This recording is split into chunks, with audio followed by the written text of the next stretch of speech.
बोलिए व्यास भगवान की जय। आज कथा का दूसरा दिन है।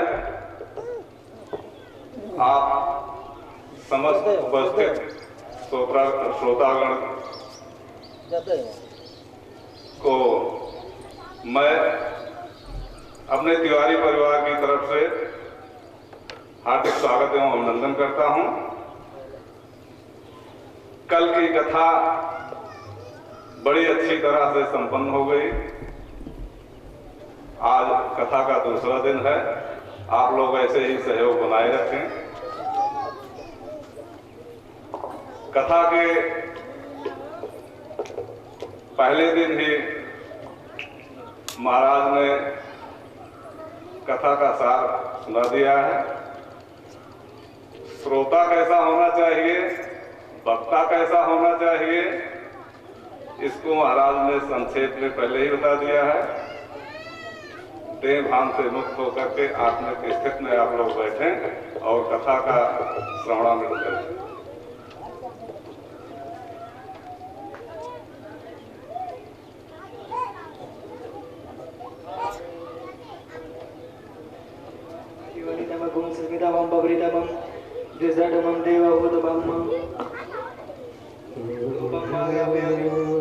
दुपान्ते दीपं संदर्श्याम् ॐ चन्द्रमा मनसो जातृक्षोः सूर्यो जायता श्रोत्राद्वाय सकाशस्य मुखाग्निर्जायता दुपान्ते दीपान्ते हस्तप्रक्षाल्य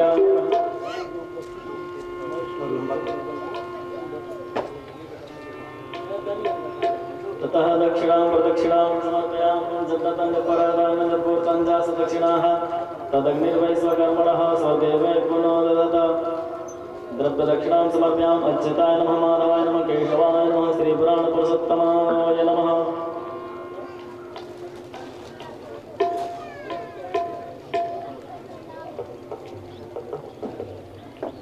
ॐ ब्रह्मज्ञानं प्रथमं पुरसाद्विमतः स्वरजप्येन आवः सपत्न्यापमाश्रेष्ठाः सतस्य निम्न सतस्य विवः सुखदेव स्वरूपेण व्यासदेवाय नमः सद्गुरुचरणकमलेभ्यो नमः अस्मद्गुरुभ्यो नमः परगुरुभ्यो नमः।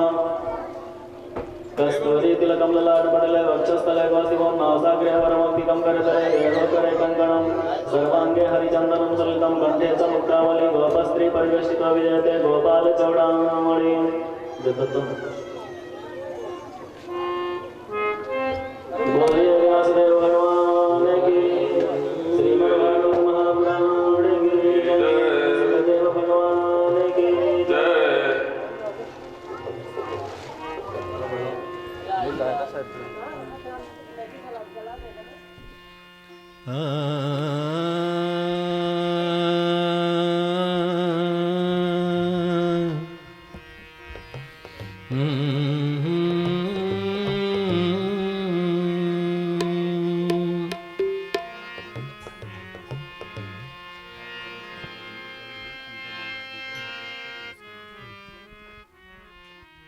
आज कथा के दूसरे दिन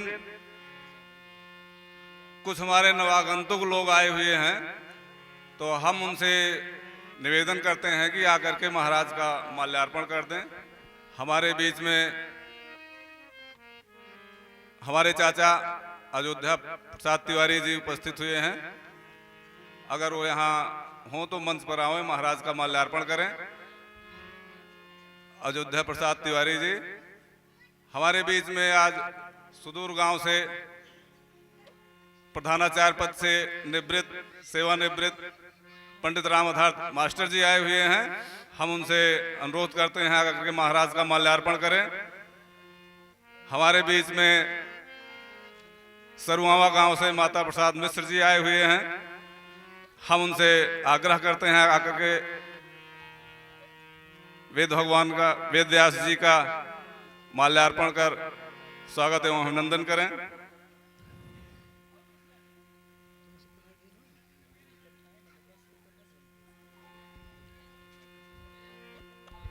इन बच्चों को पीछे ही बिठाओ, इनको आगे मत भेजो, नहीं तो डिस्टर्ब होगा फिर। हमारे क्षेत्र के सम्मानित व्यक्ति हैं, प्रधानाचार्य पद से आप सेवानिवृत्त हुए हैं। रामधार मास्टर साहब जी, माता प्रसाद तिवारी जी, जो यहाँ से 3 कोस दूर सरुआवा गांव से आए हुए हैं महाराज की कथा सुनने के लिए। हम उनसे निवेदन करते हैं महाराज का माल्यार्पण करके स्वागत एवं अभिनंदन करें। डॉक्टर संतोष कुमार सिंह,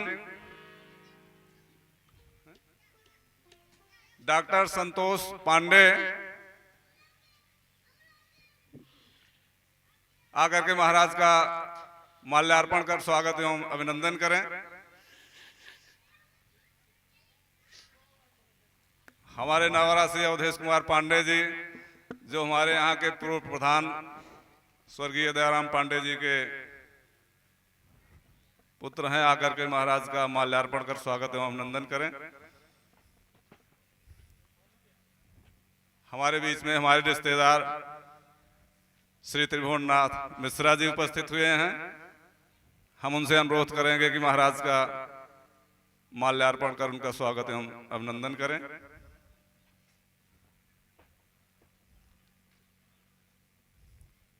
हमारे बीच में मनोज कुमार तिवारी जी उपस्थित हुए हैं, चंद्र प्रकाश तिवारी के सुपुत्र जी। हम उनसे कहेंगे कि महाराज का आकर के माल्यार्पण कर स्वागत एवं अभिनंदन करें। चंद्र प्रकाश तिवारी उर्फ बंटी, हम उनसे निवेदन करेंगे कि महाराज का आकर के माल्यार्पण कर स्वागत एवं अभिनंदन करें।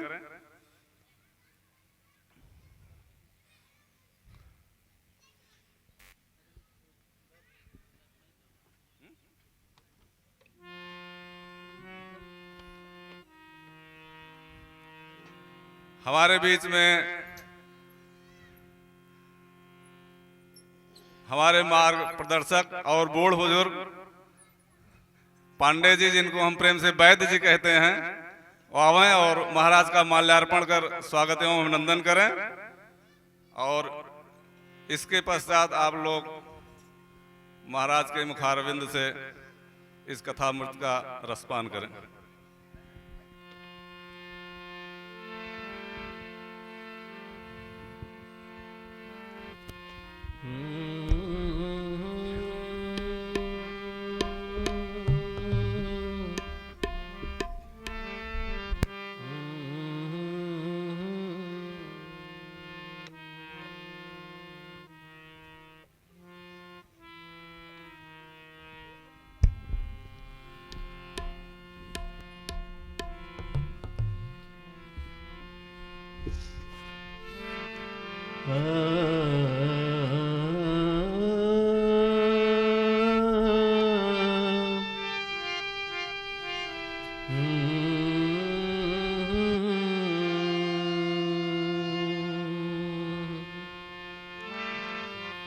राजा राम राम राम राजा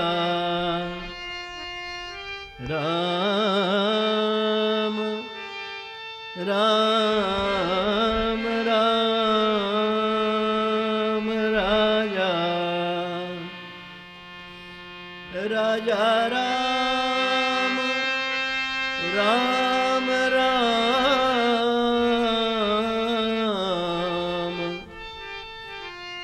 सीताराम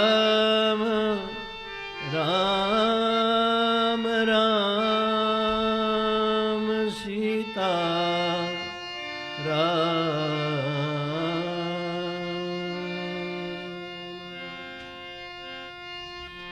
तप्त कांचन गौरांगी श्री राधे वृंदावनेश्वरी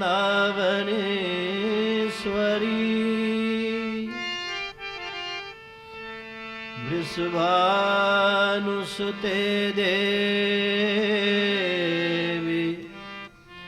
प्रणमामि हरिप्रिये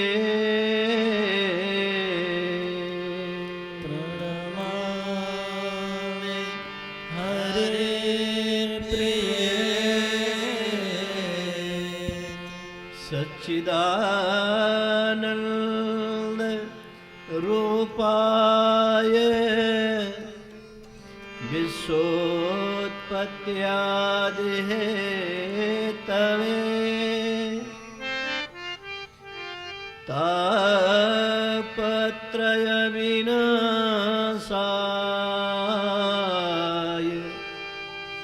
श्रीकृष्णाय वयं नमः। श्रीकृष्णाय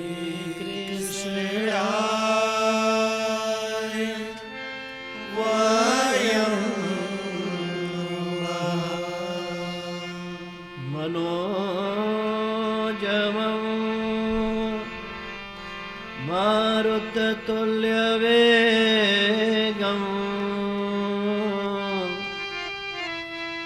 जितेन्द्रियं बुद्धिमतां वरिष्ठं वातात्मजं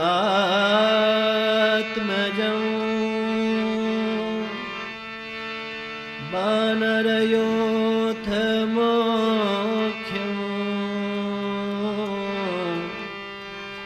श्रीरामदूतं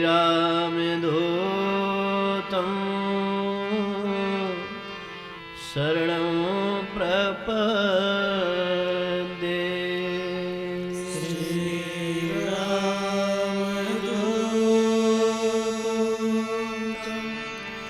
शरणं प्रपद्ये। अज्ञानतिमिरान्धस्य ज्ञानाञ्जनशलाकया चक्षुर्मीलितं येन तस्मै श्रीगुरवे नमः। तस्मै श्रीगुरुवे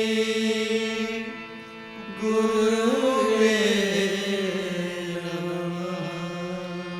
सद्गुरुदेव भगवान की जय। साला सरबालाजी महाराज की जय। अयोध्यानाथ भगवान की जय। शंकर भगवान की जय। वृंदावन धाम की जय। रासेश्वरी राधा रानी की जय। माधव मुकुंद भगवान की जय। श्रीमद्भागवत महापुराण की जय। व्यास भगवान की जय। आइए पावन परमात्मा का पावन नाम श्रद्धा के साथ विश्वास के साथ श्री कृष्ण गोविंद हरे मुरारे हे नाथ नारायण वासुदेवा। श्री कृष्ण गोविंद सारे लोग श्रद्धा से विश्वास के साथ मुरारे हे नाथ नारायण वासुदेवा। श्री कृष्ण गोविंद हरे मुरारे हे नाथ नारायण वासुदेवा।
जिसके मन से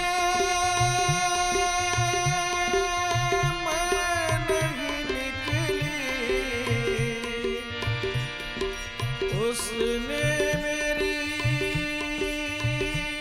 कृपा नहीं पाई, उसने मेरी कृपा नहीं पाई। मुझे समर्पण के भाव प्यारे, मुझे समर्पण के भाव प्यारे, उसे मिलूं जो मन से पुकारे। नाथ नारायण वासुदेव, श्री कृष्ण गोविंद हरे मुरारे, हे नाथ नारायण वासुदेवा। श्री कृष्ण गोविंद हरे मुरारे, हे नाथ नारायण वासुदेवा। हितमातु स्वामी सखा हमारे, हितमातु स्वामी सखा हमारे, हितमातु स्वामी सखा हमारे, नाथ नारायण वासुदेवा। श्री कृष्ण गोविंद हरे मुरारे, हे नाथ नारायण वासुदेवा। कृष्णा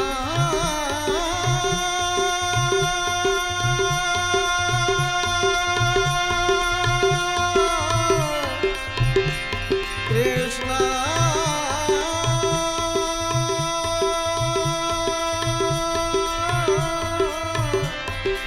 हरे कृष्णा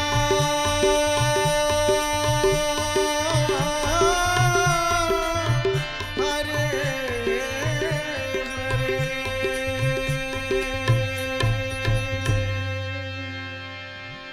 माधव मुकुंद भगवान की जय। परमाध्यक्ष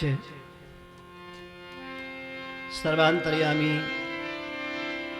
अकारण करुणा वरुणालय भक्त वत्सल दीनबंधु भक्त दुख भंजन अंजनानंदन पवन पुत्र श्री हनुमान जी महाराज, सर्वेश्वरी रासेश्वरी भक्ति कल्पलता श्री राधा रानी,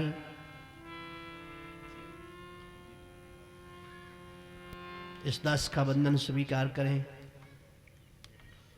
श्रीमद् भागवत महापुराण के इस पावन सरोवर में निमज्जन हेतु बैठे समस्त दूर दूर से आए हुए भगवत कथा रस रसिक वृंद, भक्ति स्वरूपा स्नेहमयी माताएं बहनें, परम सम्माननीय यजमान के रूप में विराजमान हमारे श्री तिवारी जी, सम्माननीय आपकी धर्म पत्नी माता जी व समस्त सम्मानित त्रिपाठी परिवार, आइए इस पावन सरोवर में निमज्जन हेतु हम प्रवेश करें। तन से यहाँ बैठे और मन से चलते हैं नैमिषारण्य के धरती पर। 88,000 संतों के बीच में सूत जी महाराज व्यासासन पर विराजमान है। कल आपने सुना, मैंने सुनाया श्रीमद् भागवत कथा का महात्म्य क्या है, महत्व क्या है। एक प्रकृति का नियम है कि प्रकृति के गर्भ से जब कुछ उत्पन्न करना होता है परमात्मा को, तो पहले भूचाल सा आता है। सोने में निखार तब आता है जब सोने को तपाया जाता है। हीरे की कीमत तब बढ़ जाती है जब हीरे को रगड़ा जाता है। व्यक्ति का चरित्र, व्यक्ति का स्वभाव, व्यक्ति की विशेषता तब आंकी जाती है जब वो कठिन परिस्थितियों से गुजरकर आगे बढ़ा हो। शायद सुमित्रानंदन ने लिखा है या मैथिली शरण गुप्त ने, वो पथ क्या, पथिक कुशलता क्या, जिस पथ में बिखरे सूल न हो, नाविक की धैर्य परीक्षा क्या, जब धाराएं प्रतिकूल ना हो। प्रतिकूल धारा को झेल जाने वाला इंसान ही महान बनता है। आप किसी को ले लो, प्रहलाद को इतना न सताया गया होता तो आज प्रहलाद का नाम नहीं होता। ध्रुव को इतना न सताया गया होता तो ध्रुव का आज इतना नाम नहीं होता। महात्मा गांधी अगर जीवन में इतना व्रत न किए होते देश के लिए तो इतना उनका नाम नहीं होता।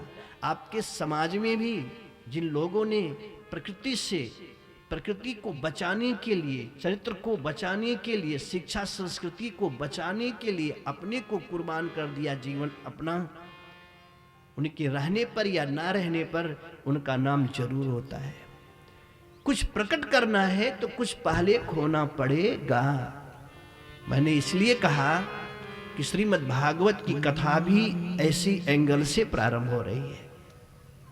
आप बद्री नारायण गए होंगे तो रास्ते में कर्ण प्रयाग पड़ता है।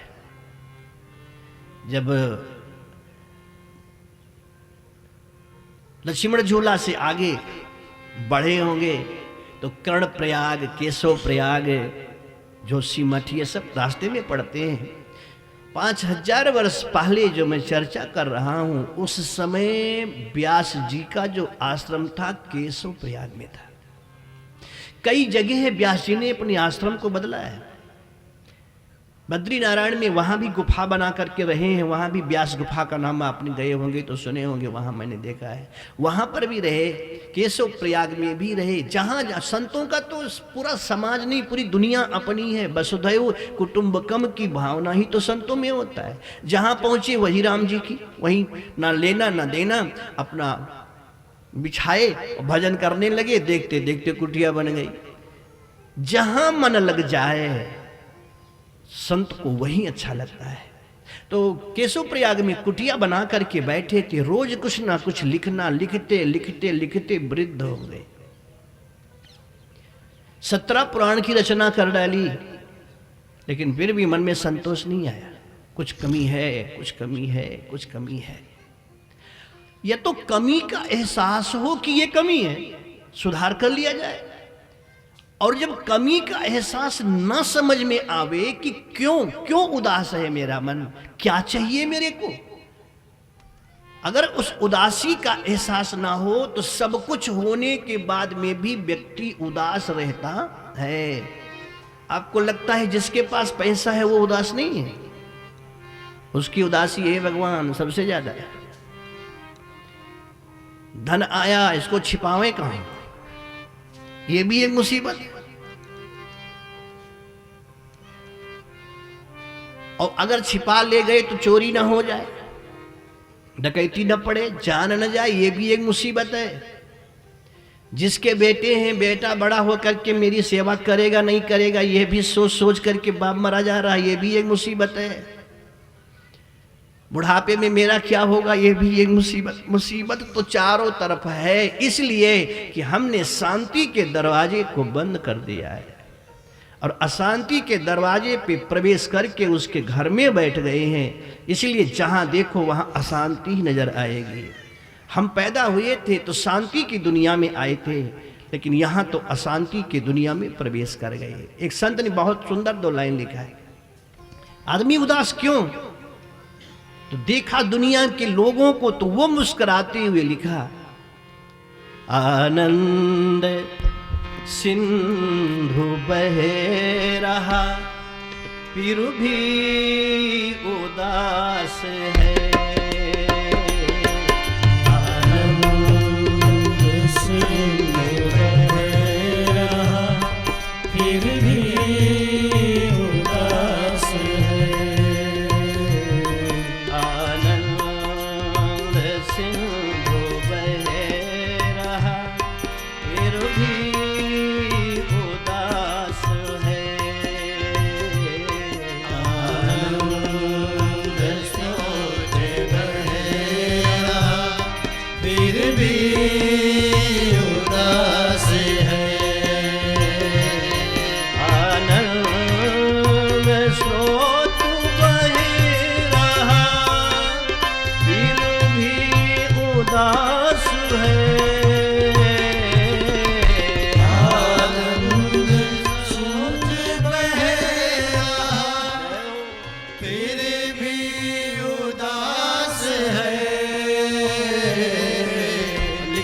बेटे ने लोगों के चेहरे को देखकर कहा, अचरज है जल में रह कर भी मछली को प्यास है।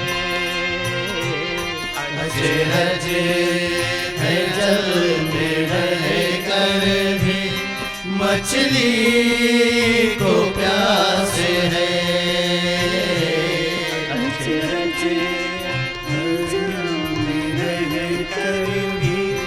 मछली को प्यास है। काहे रे नलिनी तू कुमिलानी, कबीर ने लिखा, तेरे नाल सरोवर पानी। कमलनी को सूखना नहीं चाहिए लेकिन सूख गई। धोबिया जल बिच मरा तू प्यासा। इसका मतलब क्या है? अचरज है जल में रह कर भी मछली को प्यास है। अचरज है जल में रह कर भी मछली को प्यास है। अचरज है जल में रह कर भी मछली को प्यास है।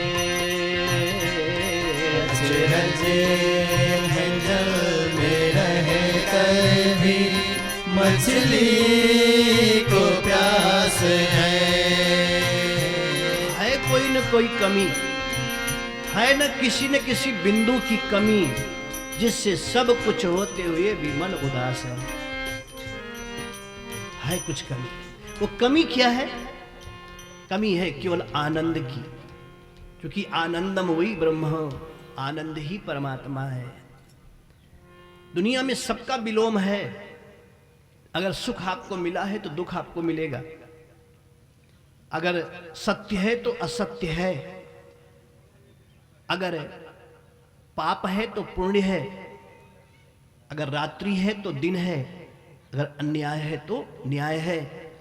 लेकिन अगर आनंद है तो केवल आनंद है।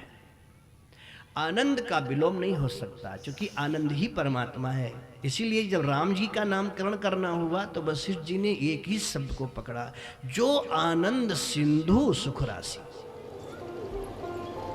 मेरे ठाकुर आनंद के सिंधु हैं, प्रभु आनंद है। और हम जब आनंद से हटकर सुख की तलाश करने लगते हैं तो सुख के बदले में दुख जरूर सामने दिखलाई पड़ने लगता है। और आज यही है। व्यास जी महाराज के जीवन में कोई कमी नहीं है, कोई कमी नहीं, सब कुछ भरा पूरा है, फिर मन क्यों उदास है? कभी कभी सब कुछ होते हुए भी कुछ भी नहीं होता। मन बदलता रहता है, कभी ये चाहिए, कभी वो चाहिए, कभी वो चाहिए। आपने एक चीज देखा है जीवन में, कथा में नहीं प्रवेश कर रहा हूं। आनंद, छोटे बच्चे को मजा कहां आता है? बहुत ध्यान से सुनना, फिर चलता हूं। 2.5 साल के बच्चे को मजा, हमारे आनंद कहां आता है? कभी ध्यान से देखना, 4-6 स्त्रियां बैठी हो, 2.5 साल का बच्चा आएगा तो सबको देखेगा टुकर टुकर। हाँ, सब लोग मेरे को देख रहे हैं कि नहीं? जो लगा हाँ देख रहे हैं, तो सबको देखते हुए जाकर अपनी माँ की गोदी में बैठ जाए। उसके लिए सबसे ऊंचा पद अगर है तो माँ की गोदी है। 2.5 साल के बच्चे को बहुत सुख मिलता है माँ की गोदी में, लेकिन जब 6-7 साल का हो गया तो गोदी अच्छी नहीं लगती। अब बच्चों के साथ खेलने में मजा आता है, उसका सुख बदल गया, उसका आनंद बदल गया। माँ की गोदी को छोड़कर वो आनंद खेल में ले रहा है। 20-15 साल का हुआ तो मजा पोथी में मिलने लगी, पढ़ने में, एंजॉय करने में लग गया। मजा वहाँ आ रहा है, माँ से मतलब नहीं है, बस खर्चा मिलता रहे, बस पॉकेट मनी मिलता रहे, इससे ज़्यादा नहीं चाहिए। और 20 साल के बाद में जब 30 के बीच में आया, विवाह हो गया, तो विषम लिंग के प्रति आकर्षण उसका बढ़ गया। अब पत्नी में उसको अच्छा लगने लगा, उसको आनंद अब पत्नी परिवार में आने लगा। और 35 से जब 45 के बीच में गया तब पत्नी भी अच्छी नहीं लगती, पैसा अच्छा लगने लगा। अब पैसे के लिए 1 नंबर 2 नंबर 10 नंबर जो भी नंबर हो लगा लो, लेकिन आना चाहिए। 45 वर्ष तक 50 वर्ष तक पैसे में आनंद को ढूंढता रहा, लेकिन समझ गया ना मजा इसमें नहीं है, तो कीर्ति में मजा ढूंढेगा। ब्लॉक प्रमुख हो जाएं, सांसद हो जाएं, ये हो जाएं, वो हो जाएं, दुनिया जाने, उसमें आनंद ढूंढने लगा। और ढूंढते ढूंढते जब 70 का हो गया, समझ गया कि अभी तो मैं भटक रहा था, कहीं आनंद नहीं है। तब वो हर काम को छोड़कर माला लेकर के बैठ जाएगा, तब उसको अब माला में आनंद आ रहा है। वो माला लेकर के राम राम करने में ही मजा उसको आ रहा है। ना राजनीति चाहिए, ना कूटनीति चाहिए, एक माला चाहिए, 1 जून की रोटी चाहिए, इसमें आनंद ढूंढने लगा। तो जब माला में ही आनंद है, ये जीवन का सत्य है, तो 20 वर्ष की अवस्था से ही माला का अनुभव क्यों ना हो जाए, जिससे बुढ़ापे में दिक्कत ना हो। लेकिन नहीं, लोग कहते हैं बुढ़ापे में करेंगे, क्या करोगे, इतने बहुत बुजुर्ग बैठे हैं, इनसे पूछो क्या कर सकते हो। जो परम आनंद का स्वरूप है वो है परमात्मा। जैसे कमल के पत्ते पर कहीं जल नहीं टिकता, बरसात का जल कमल के पत्ते पर गिरे, हिल के नीचे डाल देगा, अपने सर पे नहीं रखेगा। आज समाज को, हर एक गृहस्थाश्रम में रहने वाले गृहस्थी को ऐसे रहना चाहिए, रहे परिवार के बीच में, लेकिन परिवार का बोझ सर पर उठा करके ना चले। जब दांत न थे तब दूध दियो, अब दांत भयो तो को अन्न भी दई है, उसकी गरज है। जल में थल में पशु पक्षिन में सबकी सुधि लेत हैं, तेरो भी नहीं है। जान को देत अजान को देत, जहान को देत है तो को भी दई है। अरे रे मन मूर्ख सोच करे, क्यों सोच किए कछु काम नहीं है। हम करेंगे तभी हमें मिलेगा ना, अगर सब कुछ हम ही करने पे मिलेगा तो फिर वो क्या करेगा। उसके नाम पर हमें बैठना नहीं है, कर्म तो करना है, लेकिन ये मालूम हो कि मेरे ऊपर कोई और है, फिर शांति मिलेगी। अशांति मन में नहीं आएगा, क्योंकि वो है करवा रहा है तो शांति है, और मैं कर रहा हूं तो अशांति है। अब व्यास जी में यही गड़बड़ी हो गई। 17 पुराण लिख डाला, महापुराण। वैसे पुराणों की संख्या तो लिखा है 55, 54 पुराण हुए हैं। 18 महापुराण हैं जो हम लोग जानते हैं। 18 महापुराण, 18 उपपुराण, 18 औप पुराण। ब्रह्म वैवर्त संहिता में बहुत विस्तार से पुराण में कथा बहुत विस्तार से आती। 54 है। एक किताब लिखते लिखते आदमी वैसे बुढ़ा हो जाता है, और इतने महापुराणों के लिखने के बाद फिर भी शांति नहीं है। क्यों, कौन कमी ऐसी है कि शांति नहीं है। तो जब बहुत अशांत हो जाना तो एक बार भगवान का ध्यान कर लेना। सत्कर्म में चलो, मन उदास हो जाए तो उसको याद करना, कोई न कोई मार्गदर्शक जरूर आपके जीवन में आ जाएगा। जैसे विभीषण अपने लंका में उदास था, कोई सहारा जब नहीं देखा, हनुमान जी जैसे प्रकट हुए, उसके मुख से अचानक निकल गया, अब मोहि भरोस हनुमंता, अब मोहि भरोस हनुमंता, अब मोहि भरोस हनुमंता, बिनु हरि कृपा मिले नहीं संता, बिनु हरि कृपा मिलई नहीं संता, बिनु हरि कृपा मिलई नहीं संता, बिनु हरि कृपा मिलई नहीं संता, अब मोहि भरोस हनुमंता, अब मोहि भरोस हनुमंता। आप अगर उदास हैं, तो ये जिम्मेदारी उसकी हो जाती है कि आपके चेहरे पर मुस्कान कैसे आवे। हाँ, दुनिया के लिए सोचोगे, उदास हो जाओगे तो दुनिया बनाने वाला चिंता नहीं करेगा, लेकिन दुनिया बनाने वाले को लेकर सोचो फिर भी मन उदास होवे तो कोई न कोई संत जरूर टकराएगा और आपको रास्ता दिखाने पहुंच जाएगा। और यही हुआ। इतना पुराण लिखने के बाद बैठे हैं व्यास जी और देखते देखते नारद जी महाराज, जय श्रीमन नारायण। और नारद जी को जैसे देखा व्यास जी ने कहा अब मेरा काम हो जाएगा। दोनों हाथ फैलाया है व्यास जी ने, नारद जी भी दोनों हाथ फैलाए, गले मिले। और गले मिलने के बाद जब हृदय टकराया तो व्यास की आंखों से आंसू छलक आए। नारद जी ने कहा कि मैं आया हूं इसीलिए, तुम्हें कुछ दुख है? कहा महाराज कुछ नहीं, बहुत है। इतने पुराण लिखने के बाद में भी मन में संतुष्टि क्यों नहीं है? सुकून मिलना चाहिए था। नारद जी मुस्कुराए, कहा आपने पुराण नहीं लिखा है, आपने अपनी बुद्धिमत्ता का परिचय दिया है, आपने अपने ज्ञान का परिचय दिया है। और इन सब में अहंकार छिपा है। मैं इतना बड़ा तार्किक हूं, इतने बड़े ज्ञानी हूं, इतना बड़ा धर्मात्मा सब जगह, और जहां मैं इतना बड़ा हूं वहीं परमात्मा कहता है मैं छोटा हूं, भाई तू जा। व्यास ने कहा मेरे में कमी क्या हुई? कहा आपने अपनी बुद्धिमत्ता का परिचय दिया है, ज्ञान का परिचय दिया, कूटनीति, राजनीति, धर्म नीति का परिचय दिया। आपने महाभारत लिखा है और सबसे बड़ा ग्रंथ सनातन धर्म का महाभारत है। महाभारत में व्यास जी ने लिखा है यन न भारते तन न भारते। जो मेरे इस ग्रंथ में नहीं लिखा है वो हिंदुस्तान में घटना घटी ही नहीं है।